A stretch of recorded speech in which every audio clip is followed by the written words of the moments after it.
अच्छा, यहाँ पे अगर आप देखो तो मेरे पास मल्टीपल वर्क फ्लोज हैं। एक है डिप्लॉय एप्स के लिए, ठीक है। ये जितनी मेरी एप्लीकेशन है ना, बेसिकली इसको मैंने टू पार्ट में डिवाइड किए हुए। One is called studio app, which is the main app जिसकी वजह से हम लाइक एडमिन ऐप कह सकते हो, जिसकी वजह से हम अपनी वेब ऐप को कंट्रोल कर सकते हैं। यूजर का अकाउंट बनेगा, पेमेंट्स वगैरह होंगे, everything. Other is called client app, ठीक है। तो वो दोनों को बिल्ड करेगा। और अभी गौर से सुनना मेरी बात, एक तो स्टूडियो ऐप को बिल्ड करेगा, उसके एपी वगैरह। और जो मेरी क्लाइंट ऐप होगी ना, इसके लिए यहाँ पे मैंने एक एआई की मदद से custom, let me just show you. कहाँ ये, यहाँ पे मैंने इसका एक लिखवाया है custom task. So what it do is कि जितने भी मॉड्यूल्स जिनके ऊपर कि मेरी क्लाइंट ऐप डिपेंड करती है, ठीक है। अब जितने भी क्लाइंट ऐप के, अब ये स्टूडियो के रिलेटेड भी यहाँ पे कोड है, उन सारे कोड को ये जो ग्रेडल का टास्क होगा, ये सबको रिमूव करेगा और एक क्लीन जिप फाइल बनाएगा, ठीक है। एंड देन गेटअप एक्शन की वजह से वो रिलीज के अंदर ये फाइल आ जाएगी। इससे ये पता क्या होता है, मेरी रिसोर्सेज बचते हैं।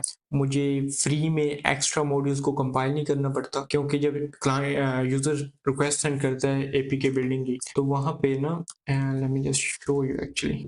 ऑलराइट, तो वहां पे ऐसा होता है कि जब यूजर रिक्वेस्ट सेंड करता है, तो जितना भी ये जो कोड है ये गिटहब से आता है, और फिर उसका एपीके ए बी फाइल बनती है, यूजर के फोल्डर में जाती है एंड सो ऑन। यहाँ पे एप्लीकेशन ओपन हो चुकी है। ओके, यहाँ पे अगर मैं डाउनलोड ऐप में आऊँ ना, तो जब मैं बिल्ड करूँ, तो अब सर्वर क्या करेगा।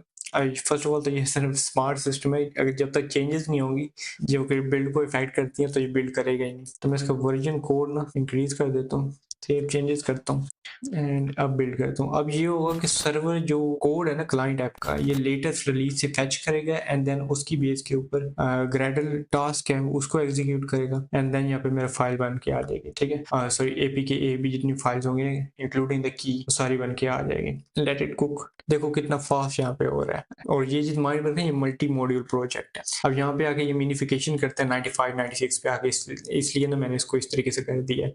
इससे ये होगा कि यूजर को थोड़ा फास्ट फील होगा और कुछ भी नहीं होगा, ठीक है। अच्छा, यहाँ पे ना एक और ये एक्शन होगा डिप्लॉय एप्स वाला, जो कि एप्लीकेशंस को डिप्लॉय करता है हमारे रिलीज फाइल में। एक और है प्ले स्टोर पर, इसका जो मैंने आज ऐड किया। इससे ये होता है कि जो मेरी लेटेस्ट रिलीज होगी ना, उसके जब ये डिप्लॉय एप्स कंप्लीट हो जाएगी, यहाँ पे अगर देखो, ठीक है, जब डिप्लॉय ऐप कंप्लीट हो जाएगी, तो ये जो लेटेस्ट रिलीज होगी ना यहाँ पर रिलीजेस के अंदर, वो ए बी फाइल लेके ये प्ले स्टोर पे अपलोड कर देगा।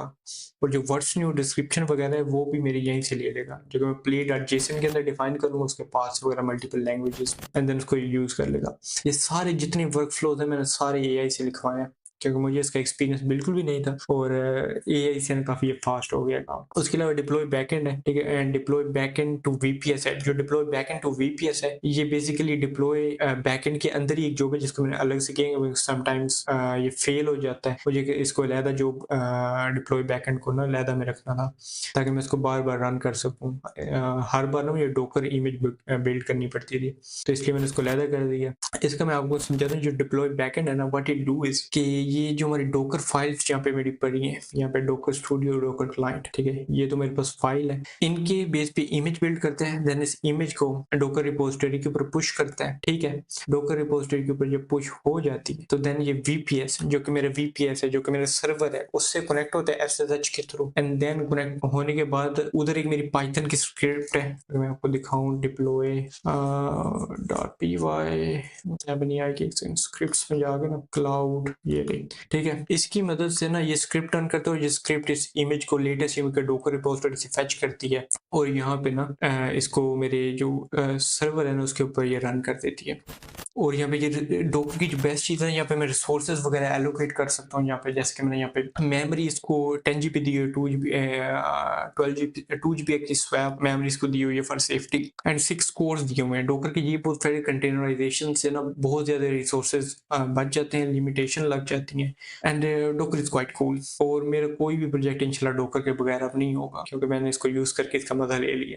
अच्छा, पहले ये वीपीएस के ऊपर डिप्लॉय कर देगा और मेरा प्रोजेक्ट लाइव हो जाएगा। अब ये बेस्ट चीज ये है, अब फॉर एग्जांपल ये लाइव हो गया। अब मैंने पिछले प्रोजेक्ट में ऐसा था, मैं यहाँ पे कोई लॉजिक में चेंज करता हूँ ना, अगर ये मेरा बैकएंड का लॉजिक है, जब मैं कुछ भी चेंज करता हूँ ना, तो मुझे खुद इसको मैनुअली बिल्ड करना पड़ता था, ठीक है। बेसिकली पाइथन में था, तो पाइथन को कोड सर्वर पे लेके जाना पड़ता था, सर्वर को अपडेट करना पड़ता था, कोड को एंड देन एप्लीकेशन को रीरन करना पड़ता था। लेकिन अब इसकी मदद से ऐसा हुआ है कि मुझे एप्लीकेशन जाके मैनुअली रीरन वगैरह नहीं करनी। मेरा जो सर्वर है उसके साथ मेरे गिटहब एक्शंस कनेक्टेड है और ये गिटहब एक्शंस ऑटोमेटिकली उधर मेरा कोड डिप्लॉय करेंगे एंड उसको रन कर देंगे। बहरहाल ये थे GitHub actions, they are quite cool. 2000 minutes free में मिलते हैं, इसको यूज करो। They are quite easy to be honest. Gemini का यूज करना इनको बनवाने के लिए ना, और ये काफी अच्छे तरीके से बन जाएंगे, आपके इंशाल्लाह काम इजी हो जाएगा। ठीक है, अब मुझे आईडी लीव करने की जरूरत नहीं है। यहाँ पे बिल्ड करो तो फलां करो ढिकां करो, बस यहाँ पे कोड चेंजेस करो, डिप्लॉय करो और यहाँ पे जाके डिस्पैच कर दो। मैंने इनको मैनुअली ट्रिगर किया हुआ है क्योंकि मैं वर्क सेव करने के लिए कॉमिट करता रहता हूँ और मैं मल्टीपल ब्रांचेस के ऊपर फिलहाल वर्क नहीं कर रहा, तो इसलिए मैं इसको मैनुअली जाके डिप्लॉय करता हूँ। खुद एक बटन ही